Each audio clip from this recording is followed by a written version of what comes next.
Hey gamers, and welcome to another episode of the EXL Podcast. With me today, I have my co-host, Aussie Gamer. G'day guys, how are you all doing? So basically, today's focus is discussing a wrap-up of E3 and also to update you on some news that has emerged after E3 finished. So as we know, there were several press conferences. They were led by Microsoft, EA, Ubisoft, Nintendo, Sony, PC, Square Enix, and making their debut on the stage was Bethesda. Now, every single one of these companies did a great job. I was personally impressed by this year's E3. How about you, Wes? Yeah, look, I thought it was probably one of the best E3s I've seen in a very, very long time. They've certainly got the focus on gaming and gamers and games 100% right this year. So really well done, pretty much by everybody, maybe with the exception of Nintendo. Yeah, well, Nintendo's pre-recorded Muppet Show was interesting. Look, there's no question that Nintendo had the quirky factor. Let's just leave it at that, I think. Yeah, moving right along. So what was your standout? If I had to pick one big standout, that one sort of killer punch, it was definitely backwards compatibility from Microsoft. I think that's the thing that's got everyone talking about. And also, I think the fact that it was available for a select number of games pretty much instantly after the show, I think that that's a big standout for me. And I can't wait to see how that evolves as the next couple of weeks go by. What about you? My jaw actually dropped when he said the words backwards compatibility. I was like, did that just happen? That just happened, right? That happened. Sony, you should probably pack up now and just go home. I wanted to see what they were bringing to the table, but as soon as they dropped that bombshell, I was like, game over. Look, there were probably, I'd say, 2 or 3 holy shit moments out of the Microsoft conference. So, yeah. And that to me marks sort of the statement about it being a great conference. I think it was really a decent effort by Microsoft, no question. Yeah, definitely, for sure. I mean, for me, I guess one of the other major things, obviously, was getting to see Gears of War 4 gameplay. Now, it wasn't the groundbreaking, oh my god, kind of gameplay that I was expecting, but it looked beautiful. It showcased that old school kind of dark, gritty classic Gears return. Yeah, exactly. Just like that feeling that you can only get from proper Gears of War. And that was what the gameplay showcased, which was really great. I think if you're a massive Gears fan, you guys have been anticipating this for a while, right? I think to finally see it, it's kind of like that where you're sort of holding your breath and it gives you that moment to exhale because, hey, it's finally happening. It's finally here. You can see some evidence of how it might be looking, hopefully in the not too distant future. And then your massive announcement, I won't steal your thunder, but talk us a little bit about some of the other Gears news that sort of unfolded. Oh, okay. So, as I've been saying for a long time now, I fully expected that at E3, we would get and it's available to download now announcement. And we got it. Gears of War Beta, Ultimate Edition, available to download now. No, not next week, not in August, not in 2016 or some other crap.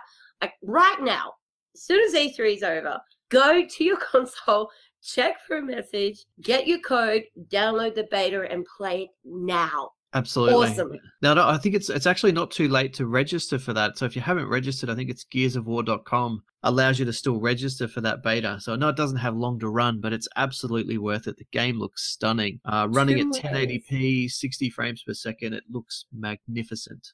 Yeah, and every single day you get a new bonus. If you logged on the day before, you get a bonus the following day. So it's worth it. Today is a Coltrane bonus, I believe. So yeah, well worth it. Beautiful. Yeah, it looks so good. It's just amazing. It's like a completely different game. You're playing the same game. It's like with Call of Duty. You know how like now they religiously make 3 new maps but do 1 remake in every map pack? Yep. You know that feeling that you get when you're playing one of those remakes and you're like, I know this map. I know this map. It looks nothing like what I know it to look like. That's what the Gears Remaster is like because you're running around and you're like, I know what I'm looking at. Like, I know the layout of this, but this is so much more visually fantastic that it just feels like something else. Well, there's definitely more depth, and I've been looking at sort of the comparison videos between original Gears of War and this new remaster, and they have just injected so much more visual improvement into this game. It's just absolutely awesome. It really is. So stunning. So stunning. So, and the fact that it's coming out, and I think release price in the US will be $49.95 or something. So it's a reduced price game. $39.99. $39.99. So even better. So I think that's probably the best way to do a remaster, you know, because we've already tried and played these games. It's not the whole collection, which I know a lot of you guys were hoping for, but it does give us a glimpse into what Gears of War 4 might actually look like in a few months' time, which would be just, you know, again, really, really phenomenal. Exciting times. So who do you think won E3 as far as your impact from their presentation went? I don't think it's any secret. I think from my point of view, and I said this on my channel, that Microsoft won the conference in my mind, hands down. And I think they did that on a number of fronts, and I won't go into those just yet, but they really blew me out of the water in terms of delivering well above my expectations. So, and the fact that a lot of the games are available to play this year, their big focus on the gamer, they've clearly listened to the community. They're transforming things, Microsoft, and I've been really impressed with what they delivered at this year's E3, which is just, you know, absolutely amazing. Yeah, it was fantastic. And, you know, I mean, as you know, you were awake at 1 a.m. with me.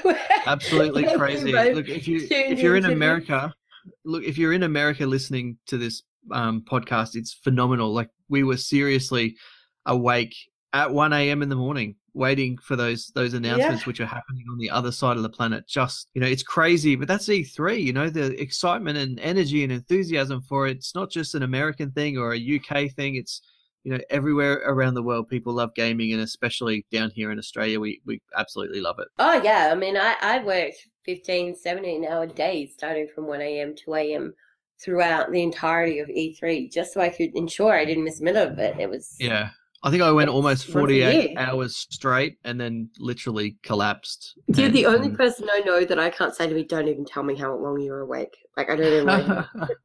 You're the only person I'm like, yeah, you did a decent job. Fun times. That's what it's all about. And I don't know about you, but I'm definitely going to do everything I can do in my power to actually go to E3. That's kind of like, you know, the dream. So, you know, I'm planning towards doing that next year. So we'll see how that goes. Well, I'll be there next year as well. And since you're a member of EXL, I expect you to be wearing the appropriate attire. Ah, there you go. Fully branded. Nice. Yeah. So what were your top 5 favorite announcements? Well, I'm going to bundle a couple, because there were some really huge announcements, whether you're a Sony fan or a Microsoft fan or whatever. There were a couple of really huge ones. Now, for me, and these are in no particular order, but definitely the backwards compatibility one, as I've already said. HoloLens. Oh, my God. That just mind blown. Absolutely. Looks just blown. I can't even fathom just how advanced that technology must be. Absolutely. I think you and I were like literally messaging each other at the same time, the same 2 words. Mind blown. Absolutely. So if this is version 1 of that technology, imagine, you know, scroll forward 5, 6, 7, 8, 9, 10 years forward. What's it going to be when they actually continually develop that stuff? Like, you reflect on the iPad version 1 to iPad now. The technology changes in that alone have been massive. So imagine a HoloLens 2.0 or 3.0 6 or 7 years down the track. I can't wait to see how that continues to develop. So huge HoloLens news.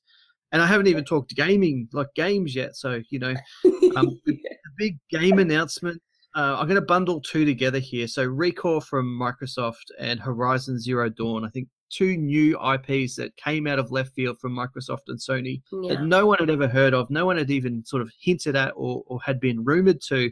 And both of those games look awesome. They look really phenomenal. So I can't wait to see a little bit more and get my hands on with those.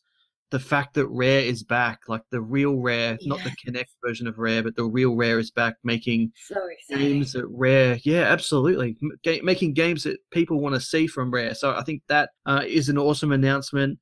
The Call of Duty deal for PlayStation, I think that was rumored and everyone kind of expected it, but to see it officially done at E3 for the whole world to see, that was another massive announcement. So, you know, you have to congratulate Sony for that. I think, you know, kudos to those guys. They finally got it. It'd be interesting to see what it does in terms of driving, switching between Xboxes or PlayStations. Time will tell on that one. And it was really awesome to see Bethesda, their first conference, deliver a knockout of the park event. So I think they nailed it. Absolutely. Didn't they do a great job? They did a phenomenal job. Yeah, I couldn't agree more. And I think my final big thing from E3 was the fact that Microsoft revealed so many games that are available to play or buy this year. I think that to me was kind of the compelling reason that made me. Would you like to know exactly how many they announced? Because I got a list in front of me. I can actually tell you. I saw your video too. Look, breaking it down and let the maths do the talking. I think that's the way to do it. So yeah. So for exclusive announcements, PlayStation had 4, Xbox had 7. For exclusive titles, PlayStation unveiled 8, Xbox unveiled 9. As far as multiplat goes, and who has, exclusive rights for additional DLC or missions and whatnot. PlayStation have 10, Xbox have 7, and indies, PlayStation featured 4 and Xbox featured 20. Wow, there's a turnaround, 4 to 20. Wow. Look, that surprises me. Some of those numbers actually really surprised me. I did not expect Sony to be anywhere near even in the same vicinity as PlayStation when it came to exclusive content deals for multiplats. So 7 to 10, that's a lot closer than I thought it was. Yeah, I think a lot of people weren't focusing on what's an exclusive and what's a multiplat. They were focusing on, is this title exciting to me? Which is what they should be focused on. Am I interested in this? Is this exciting? Is this something I want to play? Does this reinvigorate my passion for the gaming community? That's where their focus should have been, and not, is this in a multiplat or is this an exclusive? Oh, absolutely. So, but yeah, for me, to be able to clearly say without any bias, this is who actually won out of the 2 front runners. I needed to break it down in that sort of statistical way so that it showed there was no bias, there was no personal preference. Statistics are statistics. They don't lie. That's true. But look, having said that, though, I think if you're a PlayStation fan, I can kind of understand how you would think PlayStation won. If you're an Xbox fan, I can definitely see how you think Xbox Well, if I'd been waiting 24 years for The Last Guardian to be announced, I think PlayStation won too. Absolutely. Look, The Last Guardian looks awesome. I just don't know what the hell it is. What is it? Do we just run around yelling at Japanese at some dog kind of bird hybrid animal? Like, granted, it looks cute, especially when he scratches his ear and the feathers fly everywhere. That was kind of cute. And correct me if I'm wrong, but I know the game's been in development since 2009. Yeah. So I don't know how far it's come or where it's going to, but it'll apparently be available next year. So it's one of the, I came away from the Sony conference going, I want a bit more information. I don't know enough about that game. Or that's really cool. I've been left intrigued. Yeah, well, that's the other thing. It's really cool you've announced the Final Fantasy VII Remake, but when the hell is that going to be available? Is it within the next 12 months or is it an aspirational title? Well, it'll be in 2016, but the thing is, it's just a timed exclusive, so Xbox will get it as well. Exactly. So it isn't an actual exclusive for them. But for the moment, to them, it is exclusive because they're only getting to play it right now. So. Yep. No, fair point. You've covered a lot of the announcements, so to speak, that I had, so I'll just cover some of the games that I was really impressed with, and like you, in no particular order. Yep. However, this one really excited me. I don't know why. I was so excited when I saw this, but it just looked amazing, and I couldn't take my eyes off the screen. So Rare comes out, 30-year anniversary. They talk about the replay disc with the 30 games. And then they showed Sea of Thieves. Yeah, I couldn't agree more. Absolutely. I was captivated. I'm like, I have to have this. I need this in my life. And it came out of nowhere. So we knew Rare were working on something, but I had no idea this was it. Yeah, it looks so good. And, the music and the thing. Even if you just look at the water as the ship's sailing through, the water looks amazing. They've done phenomenal things with this game so far, and it's not even close to being released. And there's talk of it being like an MMO, is that right? Yeah. It just looks so good. And, like, you know, the pirate music and the ships firing cannons at each other as they go. Yeah, it's like, was it Assassin's Creed Black Flag meets Pirates of the Caribbean? Yeah, but you got to add, like, a little bit of Pixar and Disney in there because of the animation. That's true. That's true. Yeah. It looks really good. I'm definitely getting that. Like, that's the kind of game where if Sony had said available only on PlayStation, that probably would have made me go, you know what? I'm now going to have to buy a PlayStation. Yeah, there you go. Look, there was probably a couple of games like that for me in the PlayStation camp. I'm lucky enough I've already got one, but No Man's Sky is a game that looks phenomenal but empty, if that makes sense. So I like the concept of this almost unlimited universe that you can go and explore. But I hate the idea of doing it. Yeah, that's why I hate the idea of doing it all by myself. So I don't understand exactly the human interaction. Of doing it all by themselves. Yeah. Very good. Good point. Yeah. The other thing I thought was really interesting is that there's been a reversal of form here. Microsoft didn't talk about the TV functionality. It was all about the games. But you had Sony talking about the PlayStation View and the fact that there was PlayStation Music. Yeah. Yeah. So I don't know. Has Sony lost their way? I don't know. Or has Microsoft just listened? I think that Microsoft have been putting such a strong focus on all the additional functionality for a while now that we're all very well aware of all these other additional features that we have available to us. Whereas PlayStation have been focusing on two things. Bloodborne and the Order 1886. So, they're now going, hey, we've got more than 2 release titles this year. We've got more than some indies. We actually have a whole heap of other features that you guys probably didn't know we had, that you probably would be really excited to use, that will improve the overall functionality that you get out of your PlayStation 4. So I think it's great that they did spend a little bit of time bringing some focus to that. Consoles these days aren't just consoles. They're entertainment systems. Yeah. So people need to be aware that they're doing a hell of a lot more than just allowing you to play a game.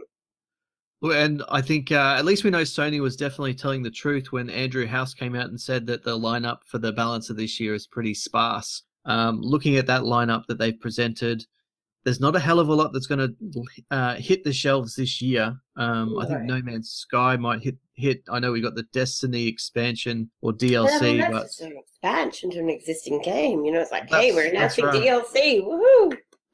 So I'm a little bit concerned that Sony has probably invested too much in multi-plat support at the expense of some first-party stuff, which might have been pushed to the wayside. Absolutely. So, there's a lot of exclusive on PlayStation. You can get early access to... Yeah, you got a character. I think Hulk was only available on PlayStation 4 for a month. Disney Infinity Collector's Pack 3.0 Edition Early Access. Okay? Yeah. The Star Wars Rise Against the Empire, it's like a Lego-looking thing, play set. Yep, you get that early as well. You get 1 month exclusive access to DLC on Call of Duty. You get a Scarecrow Nightmare mission exclusive on Batman Arkham Knight. You get a couple of exclusive missions in Assassin's Creed.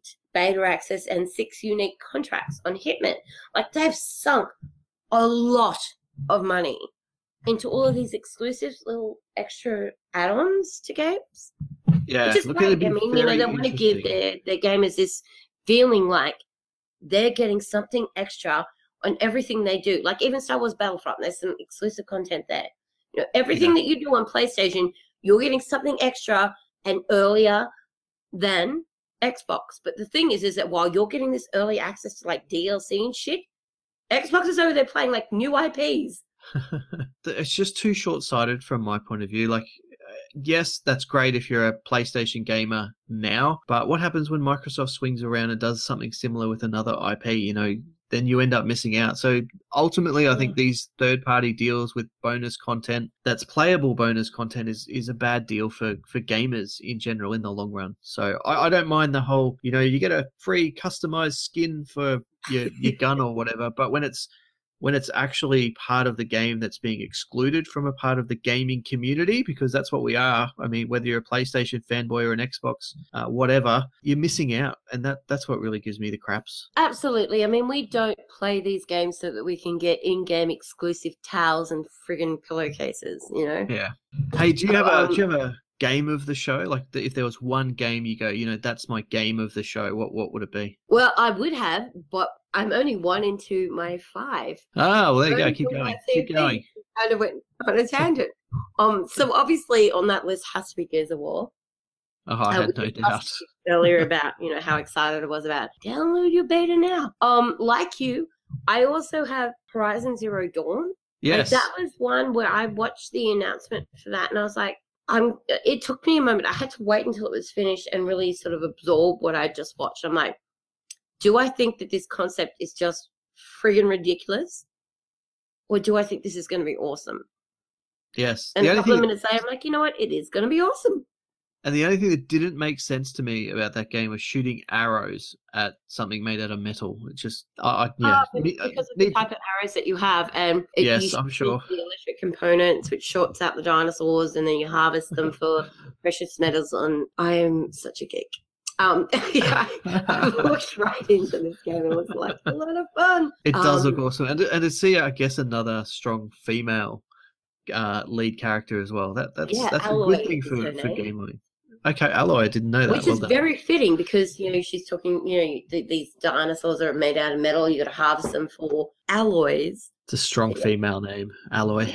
Alloy, yeah. So, yeah, I was really excited after I'd sort of let that sink in and go, you know what? Yeah, this could be pretty awesome. Like you too, I also had Recall up there, like very, very short trailer. Obviously, I think we can ascertain from that it's going to be a single player with potentially maybe some co-op function, but essentially it's going to be a campaign game. What a great concept. Seriously. Simple, but fantastic. Oh, and I think for me, maybe it may just be that I've been awake since 12:45 a.m. When I saw the trailer for that and the puppy jumped in front to like protect its owner from all of the bad guys and blew itself up, I got a little choked up. I think there were about half a dozen dogs featured at this year's E3, wasn't there? Yeah, well, Fallout had its own. Fallout had a dog. That's right. Another one which really, really impressed the shit out of me was the gameplay of Rise of the Tomb Raider. Yes, definitely. That was so good. I'm like, I cannot believe I'm watching gameplay of a video game right now and not a movie. It looks so good. Like, I was captivated. I was mesmerized. It looks so good. It's the intensity for me. Like, that we talk about action adventure as a genre for gaming, but wow, the intensity in that game is just dialed up to level 10. Absolutely. Yeah. I don't think any other game that I saw actually captures that level of intensity, that human emotional intensity of a Lara Croft who just literally gets the shit beaten out of her continually and still manages to step forward again and again and again. Phenomenal. Oh, the most amazing female protagonist in the gaming world ever. Absolutely. But yeah, there were just some moments there where like she'd make these unbelievable leaps, like hanging from hooks, and somehow makes these amazing leaps up this mountain on an ice glacier and somehow catches it. And I was like, there's no way she's going to make this. It's not going to happen. It's not going to happen. Oh my God, she did it. Like, it was so good. Thoroughly enjoyed every second of that gameplay. That game, from what I saw at E3, went from being I'll get it, I just don't know at what point I'll get it, to being a day one purchase.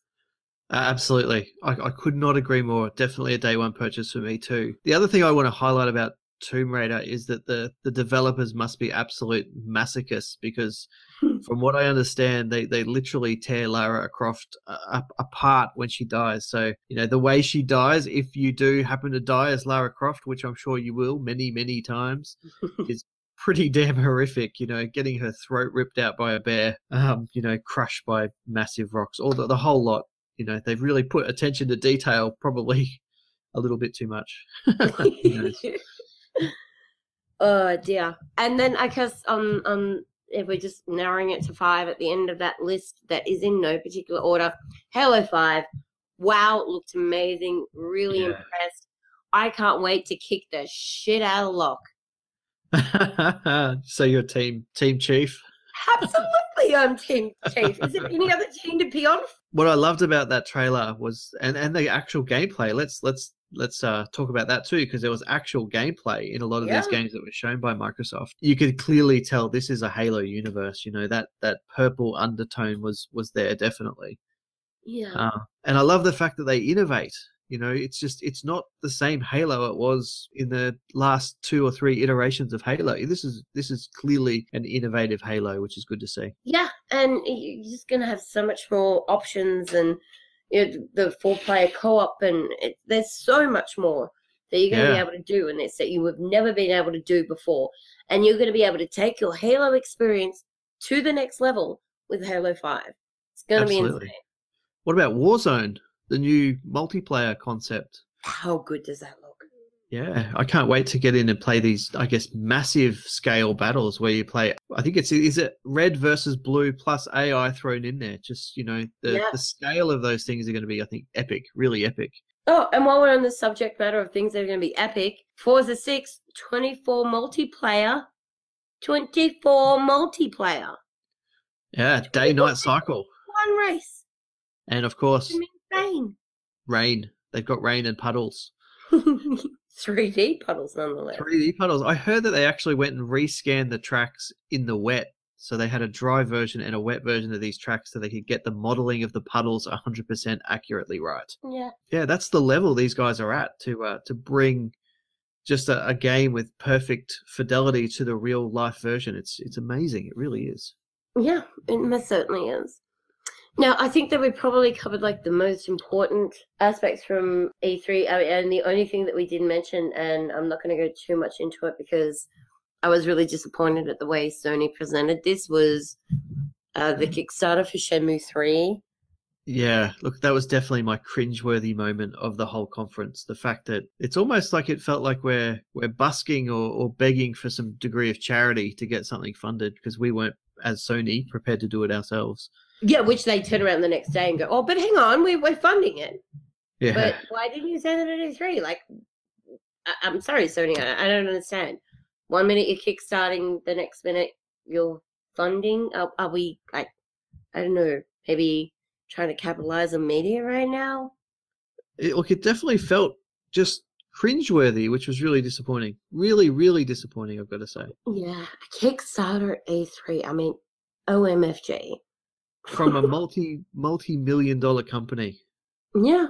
What scares me is that I don't want this to be the future of gaming. I don't want any other manufacturer or developer or whoever to go, you know what, we're going to make the next Fallout game or the next Halo, but you need to kick in $4 or $5 million before we even consider it. Yeah, no. Wasn't happy about that at all. And, you know, you mentioned cringe-worthy moments. I had a much more cringe-worthy moment than that. So for anybody who watched the Ubisoft presentation, you'll know exactly what I'm talking about. But yeah, Jason Derulo took the stage to sing one of his recent hits and oversung it, overdanced, ran out of breath, couldn't finish his sentences, couldn't hit the right notes. It was diabolical. It was really bad. So that was my most cringeworthy moment of E3. Definitely. I wonder if he actually wanted to actually be there. Probably not. Who knows? I don't know, like the amount of money that he's going to get out of that because of the royalties, having his song in that game would be massive. Hey, what do you think of Morpheus? Well, I mean, as far as, you know, Morpheus, Oculus, and HoloLens go, they all have their merits. Yeah, they all look like they've got potential. It's just a case of seeing more from them as opposed to these very controlled, it's like previews that we're getting. Yeah, Morpheus is supposed to be retail release next year. So I don't know about you, but I haven't seen enough of it to go, yes, this is must-buy technology. I need this day one. However, having said that, we saw the HoloLens demonstration of Minecraft at E3. I was like, I am definitely buying this just from that. On Minecraft, a game that I don't like that I think that if your children want to play with Lego, you should buy them Lego, not a video game. Buy them a box of Lego, get them to have their friends come over and interact with human beings. True. Look, the only caveat that I'll put on HoloLens was I have heard some feedback that its field of view is quite narrow. So, but for me, the tech still sounds phenomenal. And I heard that the Halo 5 experience, which a lot of people got to see at E3, was phenomenal. They got to like live and breathe real life Cortana as if she was right in front of their eyes, who gave them a full-on battle log of what the upcoming experience would look like. So, yeah. Can't wait to see how they develop it, like I said. That would have been awesome. There's actually another company out there called Starbreeze making Star VR, which have, if I remember correctly, it's not 180, it's 240. I think Microsoft are clever though, right? They've kind of hedged their bets. If HoloLens doesn't pan out, they could always jump back into to bed with Oculus Rift, or I think there's the Valve Valve as well. So yeah. They're ticking a few boxes in the background, so I think they've got both bases covered, which is really good. Absolutely. There's no doubt that very, very soon, as Xbox gamers, you are going to be able to experience a very, very possible best experience on VR on Xbox. I have no doubt about that whatsoever, particularly given the fact that a lot of it is integrated through Windows 10. Yes, and obviously there were some decent announcements for Windows 10. The new Xbox One user interface is on the way with Cortana integration. They showed off, I don't think they showed that off on the main stage, but they showed that throughout the week, and there's been some screenshots and some video up on exactly how that looks, and it does look like it's a speed improvement. I think Phil Spencer came out and said a 50% increase in speed of that user interface. So that's again something exciting to look forward to, that I think is available only in a couple of weeks. I think the Windows 10 launch is end of July, so we can expect to see that. So there you go. So I think preview program members hopefully will get a preview of that early July. So that's pretty exciting. Yeah, very, very exciting. And obviously Kill Instinct and Gears of War also going to PC as part of the crossplay, which is pretty cool. Yeah, so that joins Fable Legends. So you can kind of see the approach that Microsoft are having now. It's kind of like they're wrapping up the side of PC and console. And we talked about this, I think, as well, where if you have a console exclusive game for PlayStation that might be available on PC, theoretically that may be streamable back to the Xbox One. Who knows? Yeah, definitely. It's so much going on in Windows 10 and PC at the moment, and it really is time for gamers to start embracing the fact that it is one whole thing. It's like the way that you view having the internet on your mobile phone, having the internet on your tablet, having the internet on your PC, and having the internet on your console. It's still the internet, no matter what one of those platforms or devices you're using it on. That's now going to be the way we need to look at gaming as a Xbox gamer. It's no longer just a console. It is PC, it is console, it is tablet, it is mobile devices, it is everything. And they're all interlinked. It's going to be amazing. It really is. It's going to broaden the horizons of the way that we can game on the fly at any time we want, whenever we want, and how we want, like we've never been able to do before. Could not agree more.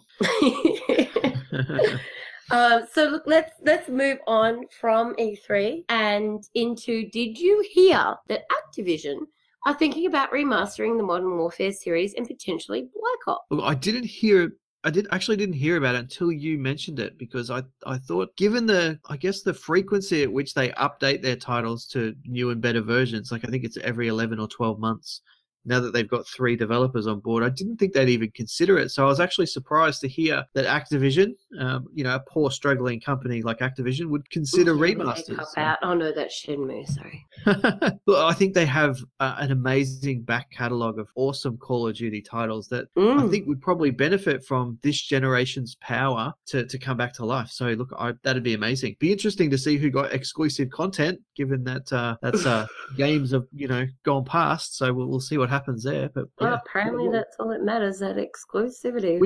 Which ones would you prefer? Like, if they had to remaster anything, what would you bring back? Black Ops. Black Ops. There you go. The Black Ops collection. Oh, I love Black Ops so much. much, particularly zombies. Like, oh my God, so good. Mob of the Dead. I played it earlier today, actually. Amazing. I love Black Ops Zombies. I've never gotten into zombies. Yeah, but that's because you didn't, like, you got to play with us once and you didn't really get to have a good crack at it. So we'll have to do that again sometime. But for me, I see this as, I always wondered when they announced this inclusion of Sledgehammer and they were going from a 2-year cycle to a 3-year cycle, how they were going to fill that gap financially, the money that usually they would be getting every second year, but now they're only getting it every third year. How are they going to do that? And then we started to see this inflection of microtransactions into Advanced Warfare. I was like, oh, okay, this is how they're, going to try and get a little bit of extra revenue out of this release to try and tide them over for the next one. But what's the next company going to do? And then Activision comes out with this, we're thinking about remastering Modern Warfare and Black Ops. I'm like, there it is. Each of them are going to play off against each other. When Sledgehammer has something out, Treyarch's going to bring a release out. When Treyarch have a new release out, Infinity Ward are going to bring out something. They're going to play off each other. And that's how they're going to bring up the revenue that they would normally be getting every 2 years, but they're now only getting it every 3 years. Yeah, as long as it's not mobile gaming as their new revenue stream, I'll be pretty happy. Well, there's already a lot of Call of Duty mobile games out there. True. Commissioned by Activision. It doesn't surprise me that they went into that market whatsoever. I was just going to say, I'd love to have more transparency over Activision's, timeline of games, because one of the games that I would love to see continually reinvigorated is something along the World War series. So I'm kind of itching for something that doesn't involve wall running. Activision, I won't mention that in the same context of Respawn. We'll talk about that later.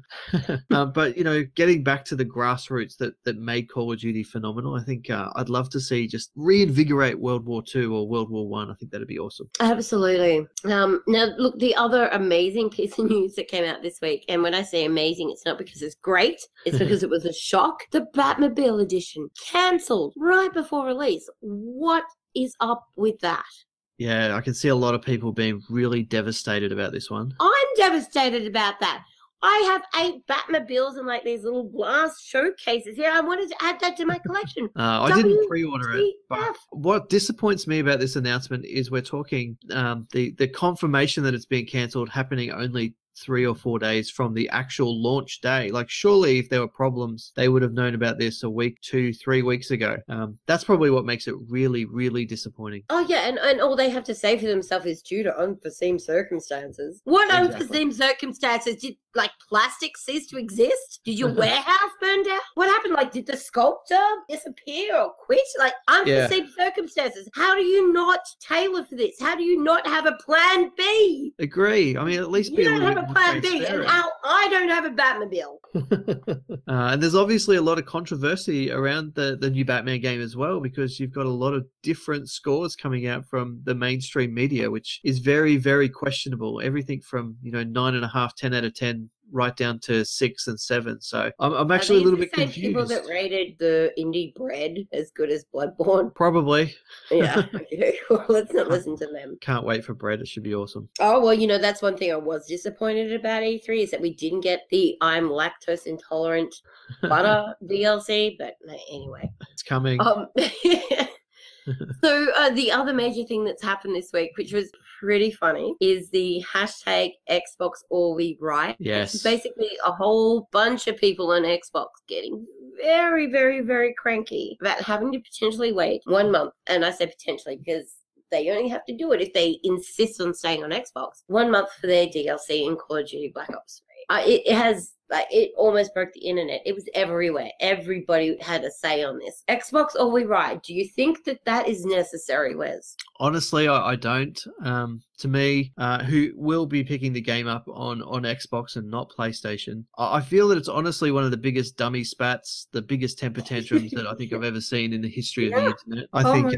you know what? Kudos to Sony. I certainly wouldn't purchase a game because I could get something 30 days earlier on one platform over another. It's not enough of a hook to get me to change the way I do things. And I've got a PlayStation 4 and an Xbox One, and I play on the Xbox One because the controller setup is just typically better for first-person shooters than it is on the PlayStation 4. For me, it's that black and white because it doesn't give you carpet tunnel. Doesn't give you carpet tunnel. The game functions pretty well on the PlayStation 4, but for me, it's the Xbox that has that kind of first-person shooter all wrapped up, and that's exactly where I'll be staying. Now, I'm pretty sure the competitive scene will also stay on Xbox One, but, you know, that remains to be seen. Yeah. Well, I mean, I was quite surprised initially, and then I sat back and had to think about it. I'm like, yeah, you know, actually, this is the mentality of a lot of gamers these days. They're going to have a cry over something like this. And PlayStation have been dealing with it for years. Hasn't been that big a deal for them. This had to happen eventually, right? So Microsoft have had a really good crack at Call of Duty.